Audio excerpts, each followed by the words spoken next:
General সালাম দিবে সশস্ত্র সালাম।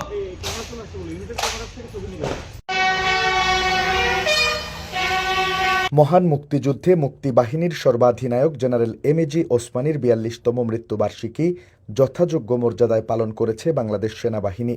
সোমবার সকাল ৯:৩০টার দিকে সিলেটে সামরিক আনুষ্ঠানিকতার মধ্য দিয়ে তার সমাধিতে পুষ্পস্তবক অর্পণ করা হয়।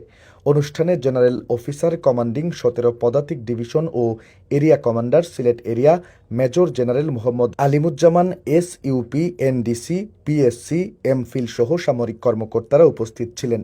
পুষ্পস্তবক অর্পণের সময় বাংলাদেশ সেনাবাহিনীর একটি চৌকস দল গার্ড অব অনার প্রদান করে। পরে তার রুহের মাগফিরাত কামনায় এবং দেশ ও জাতির মঙ্গল কামনায় বিশেষ মোনাজাত করা হয়।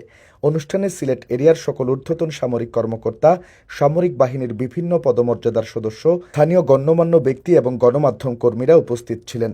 জেনারেল এমএজি ওসমানীর মৃত্যুবার্ষিকী উপলক্ষে আয়োজিত এই কর্মসূচির মাধ্যমে জাতি গভীর শ্রদ্ধার সাথে তার অবদান স্মরণ করে।